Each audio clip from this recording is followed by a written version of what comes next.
Let's watch Eben's mop interview for anyone who didn't see it. I waited to watch it on stream, so.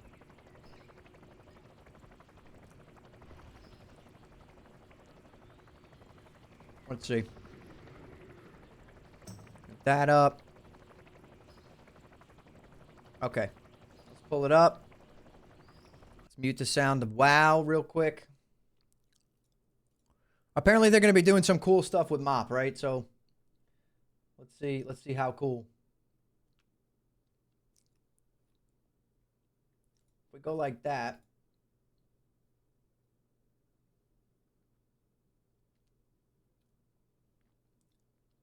Yep. And then we do like a one of these type of deals. Theater mode it. Here we go.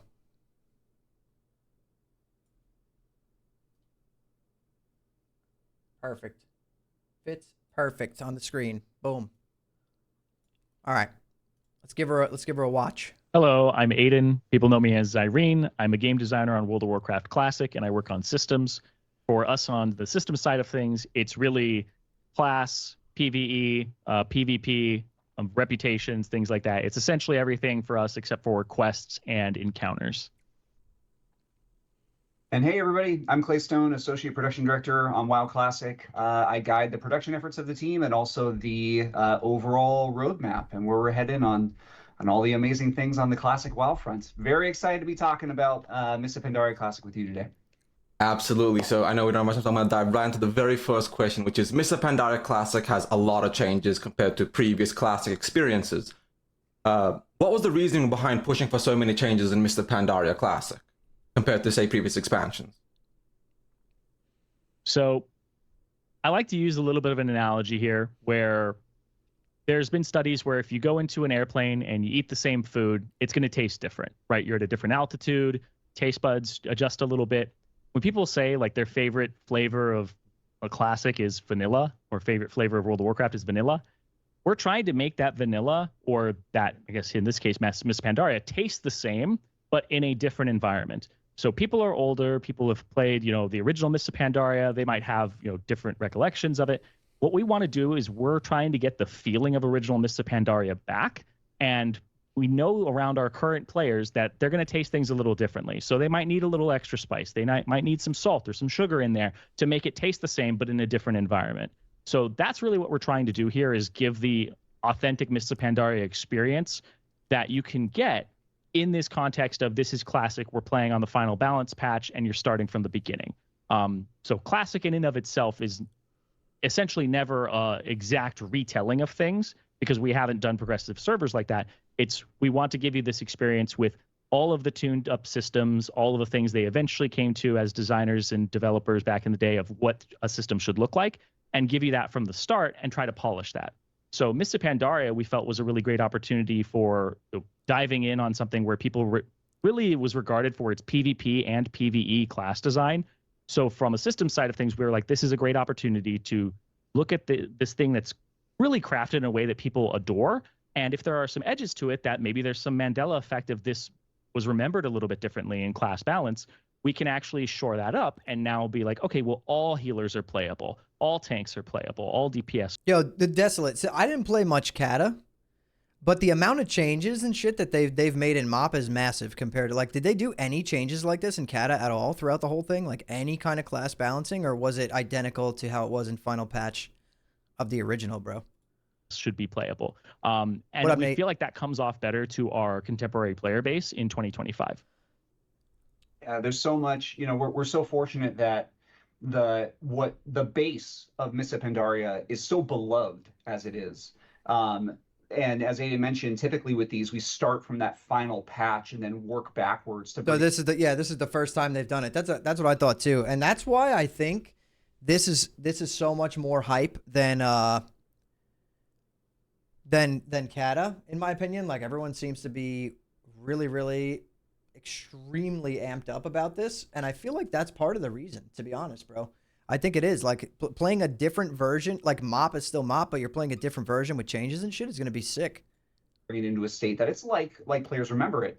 But the base is so solid, and we have this wonderful ability to be able to look back at the original expansion and discuss with the original creators who are still here at Blizzard what they felt hit the mark, what their intentions were behind everything, and how well they felt it played out. And then from there, in conversation with the community, brings what we think are some really well considered quality of life and systems changes, and also systems additions, thanks to Aiden and the team, that really contribute to a sense of, hey, if we're going to bring back Mists of Pandaria, we're going to bring back one of the most beloved expansions. Let's make it the best version of Mists of Pandaria that we could bring to players. And that's what I hope we've accomplished. I believe we've accomplished with Mists of Pandaria Classic. I've been having a blast in the pre-patch so far, so I do believe you guys have done an amazing job on that front. Good so evening, the next Brandon. question I actually have is, I've asked this in my previous interviews as well, is a lot of people didn't expect us to get all the way from Classic 2019 to Mists of Pandaria when Classic first got announced. And people are wondering, how long will the original Classic pipeline go on for? Because we went from Classic, TBC, Wrath, Kata, MOP. Do you guys foresee this being the final experience, or do you see it keep on going onwards? Yeah, it's a great question, and honestly, something that we think about a lot internally, as I'm sure comes as no surprise. When we started on this journey with Classic, initially, we 100%, didn't Nate. think it was going to go beyond just the vanilla version. It was like, hey, let's bring the vanilla version, hashtag no changes, perfectly imperfect game, and that was going to be it. And obviously, the response far exceeded our expectations, and that was true even in the most recent Classic Fresh, the Classic Anniversary release in November, with a couple of changes that far exceeded our expectations as well. But as we've continued on this journey and we keep looking to what's ahead, we really look to the community to know what they want. And obviously, there's a lot of opinions out there in the community, but even moving from something like Wrath of the Lich King into Cataclysm, we were really listening to the community. We were looking at the content. We were understanding their perspective of it. We were understanding, hey, is this a worthwhile expansion for us to bring back to players? Is this something that they're going to want? And the answer proved to be yes. And what I was really excited about was how, upon re-examination, as players progress through that content, their opinions or their perspective on some of that content actually changed. It turns out that Dragon Soul, basically being the focus of content for as long as it was, provided some negative opinions about that when the content itself is actually very strong. And so we've continued from there, and obviously, getting into Cataclysm and looking at Mists of Pandaria and just knowing how strong it is as an expansion, as a baseline, and truly believing we could deliver something spectacular for players. Yeah, Nate, super convinced dodgy. us that was the right way to go. I think that as we look to the future and we decide what we're doing next or where we're going to go next, a lot of that plays into it. Whatever the thing is that we deliver next, can we make sure that it is truly worthwhile the players' time, and it's something that they're really going to enjoy. But I can also confidently say, sitting here today, that we are very focused on delivering a phenomenal Mists of Pandaria Classic expansion to players. That is core. That is where the bulk of the team's efforts are going to at this very moment, and we can't believe that launch is just right around the corner on Monday. Yeah, so that's I kind of already I figured that much, that everyone on that dev team. I'm on Benediction Alliance as my main, and then Mancrick Horde for alts, Nate. I figured that because you know what? Everyone thinks or thought that currently right now they're working on Classic Plus, but I was like, there's no way, man, because if you guys think back to when we were in SOD, right? We were in phase 3, I think it was. Phase 3 of SOD. And that is when Kata launched. And the reason why we were stuck in phase 3 for so damn long was because Kata launched. Like, people think that they're just like copying back in the day and then re-releasing this like there's no work involved. It's absolutely not true. We're on different clients now. Everything is completely different. So it does take a lot of work for them to like reproduce this stuff. And especially with MOP, like they're making so many changes. It's essentially MOP plus. Like it's a different MOP. It's like it's the same MOP, but it's a different MOP at the same time. So I had a feeling that the entire team is just straight up working on that. We aren't worried about them not working on MOP now. We are worried about halfway through they're going to drop MOP to work on SOD 2. Maybe. It really, I don't know. It seems like they're really hyper focused on MOP. I don't know though. We'll see, right? We got Warcraft Direct in what, like September, October? If they announce some shit for Classic, something new, yeah, maybe, maybe that's gonna be the problem, right? But I don't know. I have a good feeling about it. I think MOP is actually gonna be probably one of the best experiences, in my opinion, since we did TBC Classic. But I could be wrong. But let's continue watching. Oh, we got With an the ad, Amex bro. Gold Come Card, on. every meal. Jesus. There we go. Okay. Very well Perfect. said. Like a lot of people have been talking about Warlords of Draenor Classic, but depending on Patrick, how thank Mark you for the goes, that follow. could be interesting to see as well. So then the next question I have is, in the same vein, a lot of people wouldn't call Mists of Pandaria Classic, but we saw that with Cataclysm, a lot of people did consider that Classic because that's when they first started playing the game. Would you guys consider Mists of Pandaria to be a Classic expansion, or do you think it's where the line between modern retail and Classic first blurred and began? Like, would you guys call it a Classic experience, despite how fun and good of an expansion it was and is right now?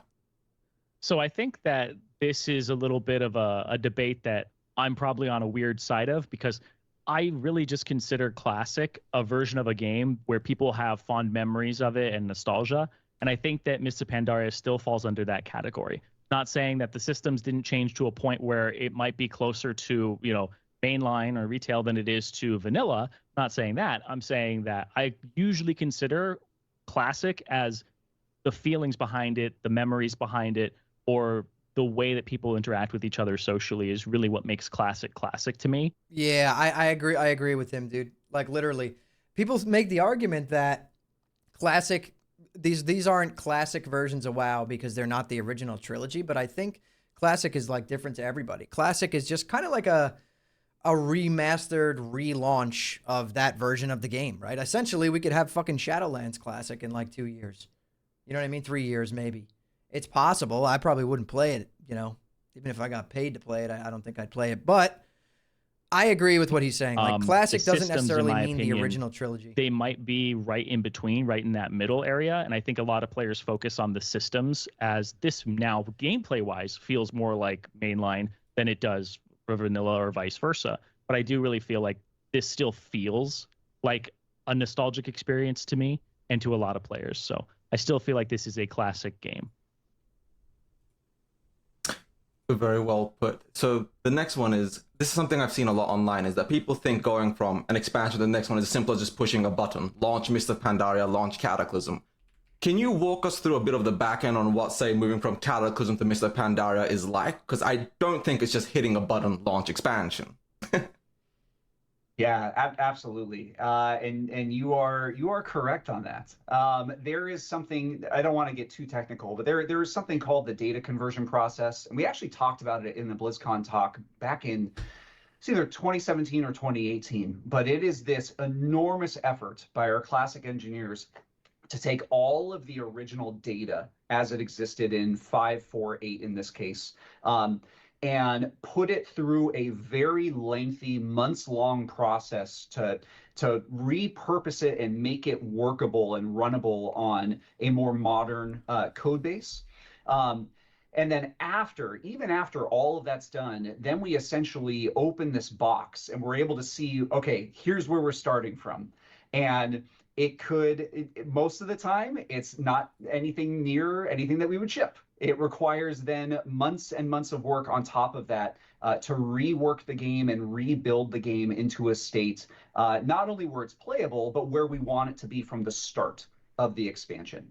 The great news is that also gives us a lot of opportunity at that point to decide, okay, well, where do we want to make changes? Because by that point, it's able to work with our tools that we use once we've gone through this whole conversion process.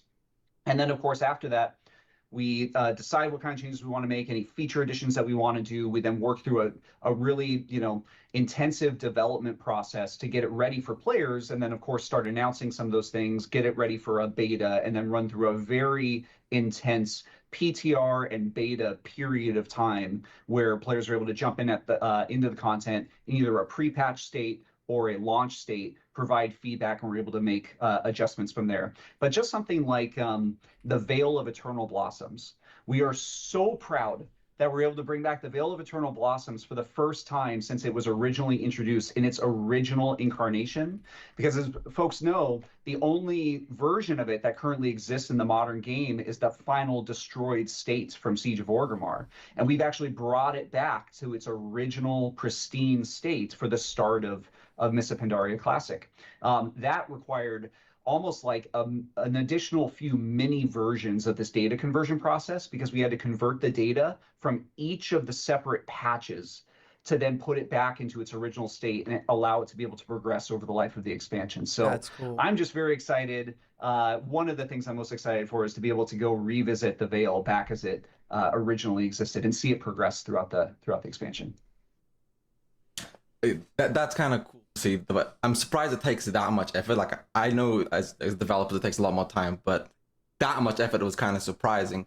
But I do want to move on to the next question, which is Season Discovery gave a level 85 boost for people to make a Mists of Pandaria character after the final phase of SOD. What made you guys either go with that instead of, say, a classic anniversary boost? Why send? Ooh, this is a good question. Eben, I love that you asked this question, bro. People have been dude, I've gotten like 100 comments a day since that was a thing. Like, not, it's kind of died down now, but I got like 100 comments a day of people so mad that they gave the boost for people to play MOP, but they didn't give the boost for anniversary players. So let's see what they say.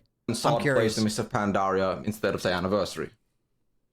To us, it really just made sense. I think anniversary is a little less open to the idea of having a boost, and we're receptive to that. We're like, you know, a lot of people just rolled on anniversary to have that organic experience from the beginning. Not to say it's not something that, like, when, you know, TBC comes out for anniversary in the Progression Realms, we'll be like, okay, maybe we'll have something there. But oh, there it is, confirmed. We knew it. I knew it. I knew there was going to be a boost for TBC. But here's the question: is it going to be another Dark Portal pass that we have to buy, or are they going to tie it into like MOP? Or something like that, or tie it into anniversary somehow? I think if they go the route of tying it into like a current version, that would be sick. I really do. I think that if that's the route that they went and didn't do the Dark Portal Pass, people would be very, very, they would receive that in a super positive way. It felt like we hadn't offered a boost in vanilla to that point, and we really felt more like we should get people to, you know, if they want to, they get to Mists of Pandaria, which to some degree had some inspiration on Season of Discovery and the class design there and the way that things shook out. So we felt it was pretty close in that regard as well. So it was almost like, you like this, oh, you might like this too. So yeah, come on with the ads, bro. I think that's a big part of it too. Plus, you know, there's nothing quite like jumping in right from the start of something. And as opposed to where, you know, our classic anniversary realms are great. Again, they are far exceeding our expectations, which is wonderful. But they're in the AQ phase at this point, and suddenly taking a whole player base and telling them shift into there just doesn't feel as natural as something like, as Aiden said, moving them into or allowing them the opportunity to try out Mists of Pandaria Classic, which again inspired some of the class changes that we brought to Season of Discovery as well. So then moving on to the SOD ending, SOD had a lot of inspiration from Mists of Pandaria. A lot of people saw the abilities, like class balance changes and things like that.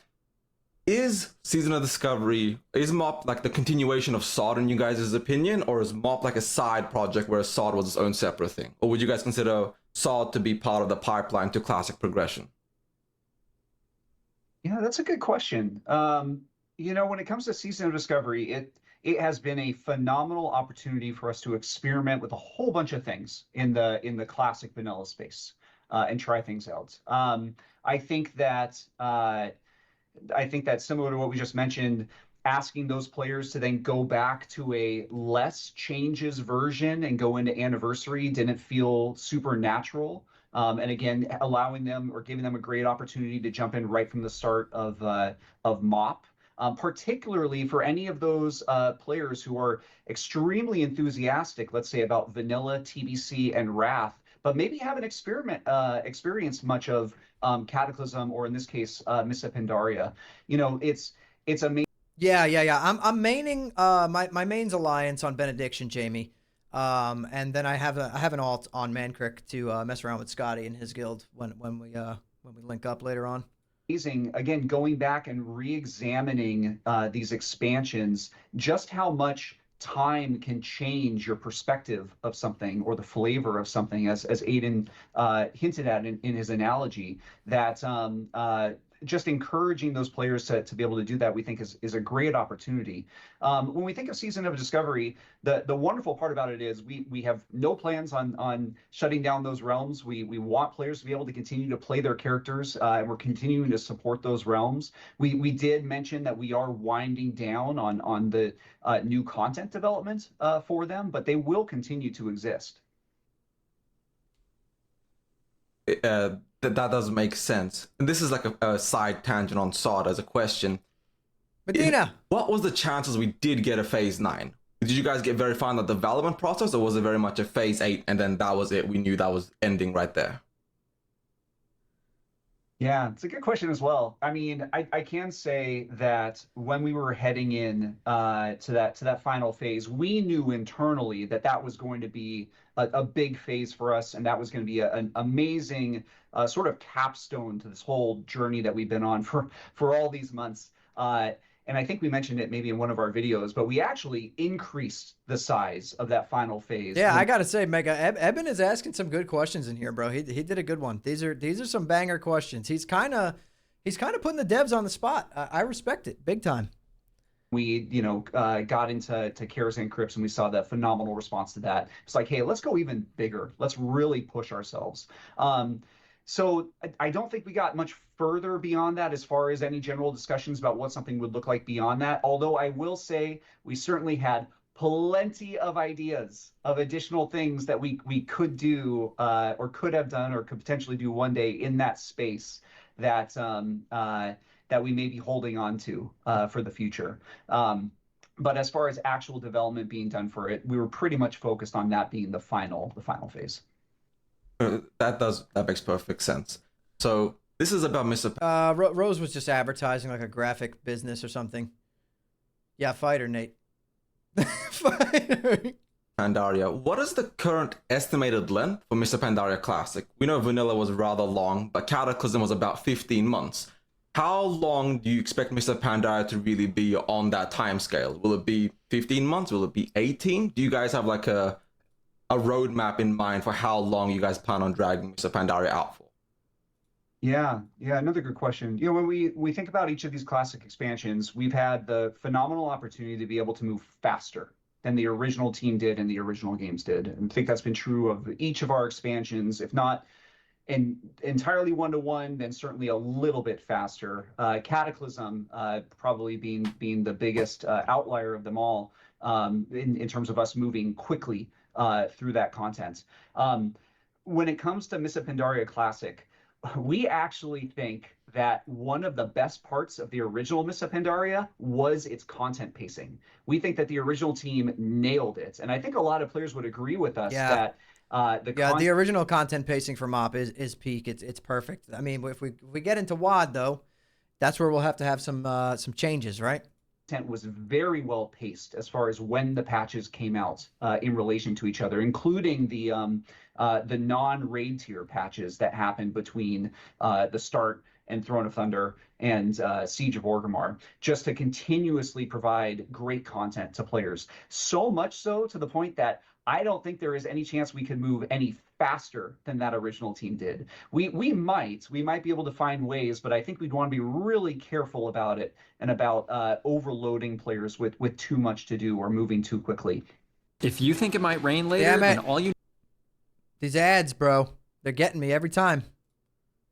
Like Cataclysm Classic, we did experiment a little bit in there about making some even more interesting pacing changes that we hadn't experimented with before. We brought the Molten Front in early into that before Firelands was released. And I thought that was very successful. I thought that provided a nice bridge to the Firelands content. It's tough for me to think of any one-off opportunities for us to be able to do that for Mississippi. It wasn't, though. It wasn't, Nate. WoD wasn't awful. The pacing was awful. The drought was awful. But if mod on a sped-up release schedule, bro, would actually slap. I swear. Trust me on that. Looking forward to going back to the Isle of Thunder and doing the Throne of Thunder again. It was so much fun. Yeah, man, this is going to be a good time, bro. I know, Nate. I know. That's I'm waiting for a bad one to pop up, and then I'm fucking ousted right there, huh? I'm waiting. So I guess just going back to your original question, as far as the way that the content will roll out and the way that the phases will roll out, I think that we are very much starting from the standpoint of what the original team did and how those how and when those phases came out in relation to each other. Well, that's good to hear. So long as they don't have a 13-month Siege of Orgrimmar, the rest of Moff's pacing was rather phenomenal. This next question is about, like, what is the team most excited about Mr. Pandaria Classic and what it adds to the Classic ecosystem? Like, what's the biggest change you guys did that's like, this is it. This is what makes Moff Classic a better experience than it would have been by default? So honestly, there's actually so many things here. And I think the one that I would want to focus on is the alt friendliness that's been inserted into it. The rolling Valor cap, the rolling Conquest cap, the rolling Elder Charms of Good Fortune cap. We're allowing people to transfer August Celestial Stones or the August Stone Fragments from the dungeon, the currency from Celestials, to their alts, get them lesser Charms of Good Fortune. Yeah, this stuff that he's saying, bro, is huge. Like, these changes, this stuff is the reason why I actually decided I was going to play MoP and I started playing the pre-patch, because before all of this, bro, I was like, I don't know, MoP is really grindy with dailies and all this other shit. But then they started making all these changes and I'm like, oh my God, this is going to be a good time. You know what I mean? Yeah. We're all dads now and have lives. Exactly, bro. I'm a dad. Yeah. Sitting here in a panda suit Monday at 5 p.m. and 90 degrees, sweating my ass off. We're essentially allowing you to have as much alt friendliness as we possibly can, without making it that you're only playing your main to do that. Pretty so unique we dad, really that's want for people sure. in this day and age to be able to experience multiple characters if they want to.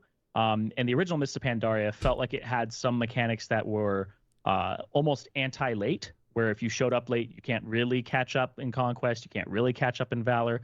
So we wanted to introduce ways so that we weren't punishing players for not hopping in right away.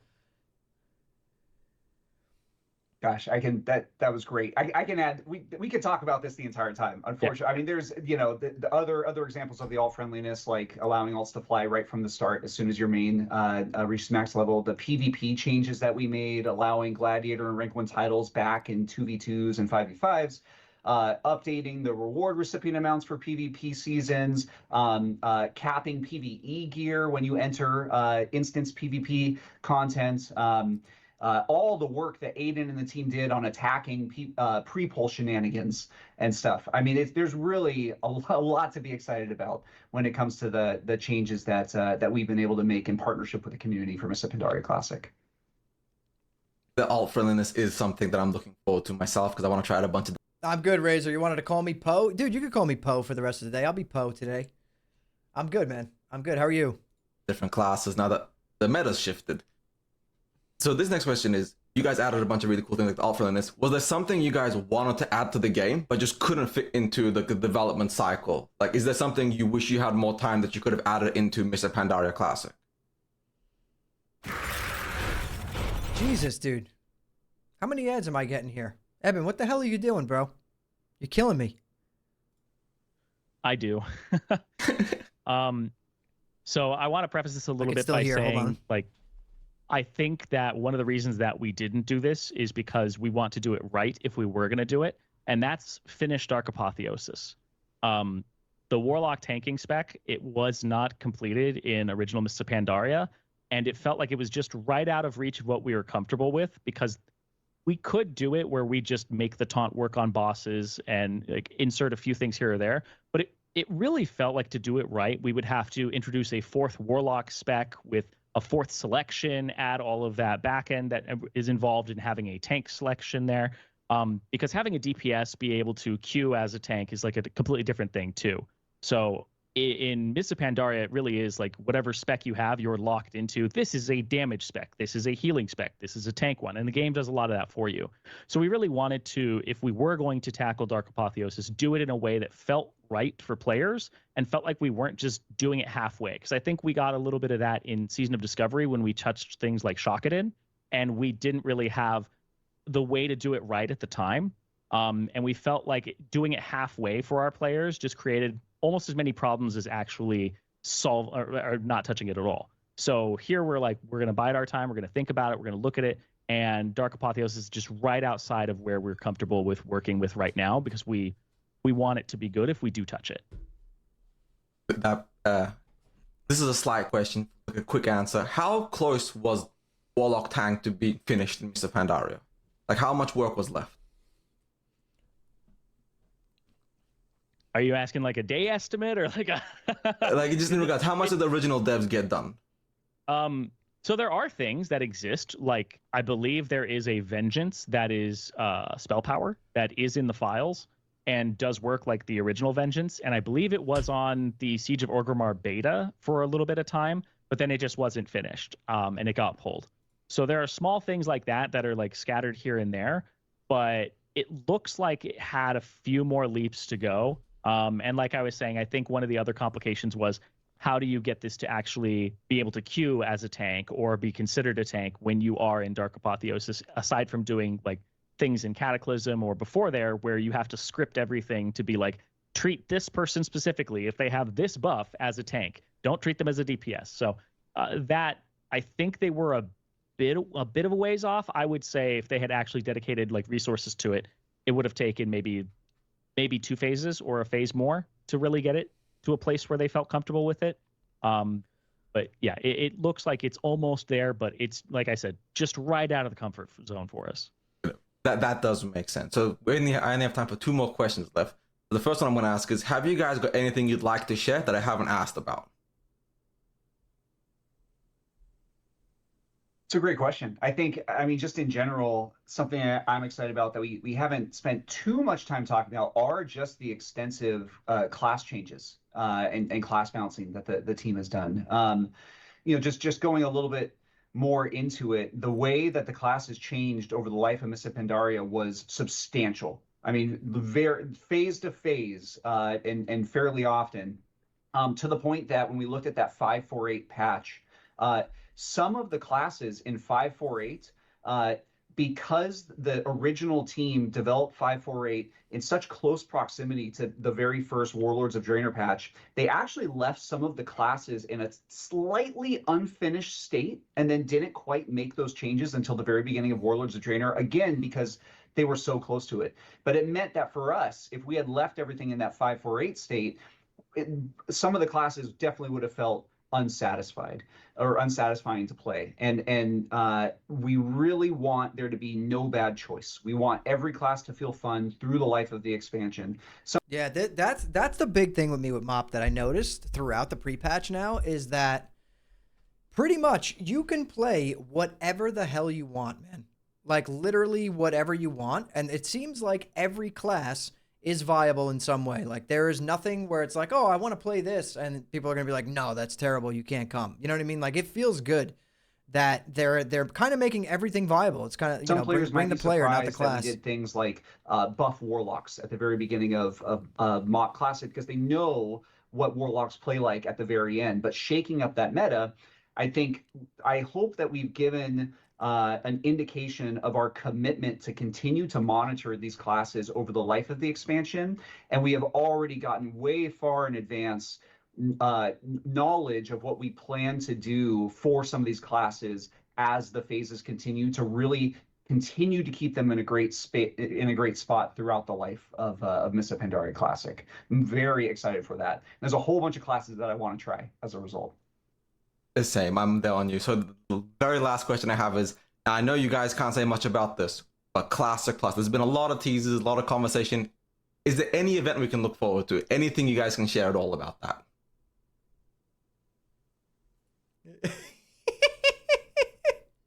I love it, dude. Eben had to squeeze it in. He had to squeeze it in. He had to squeeze Classic Plus into this. I love it. Yeah, I think Season of Discovery was an incredible experience for us. I love how much we learned from it. I love how much we just got to play alongside the community in it throughout that experience. I think that we're always discussing what is on the horizon and where the team's ambitions lie. I think that even though we talk about being a smaller team perhaps, but we have a lot of great partners in the greater World of Warcraft development team that make us feel mighty, and our ambition is mighty. We are super focused on Mists of Pandaria Classic right now and delivering a phenomenal expansion to players throughout the life of it. And we are looking forward to the future and all that's going to come as well. Well, thank you guys very much for coming on and letting me have this interview. This was amazing. I can't wait to play. All right, so we got it. We got confirmation that Classic Plus is not currently in existence and not even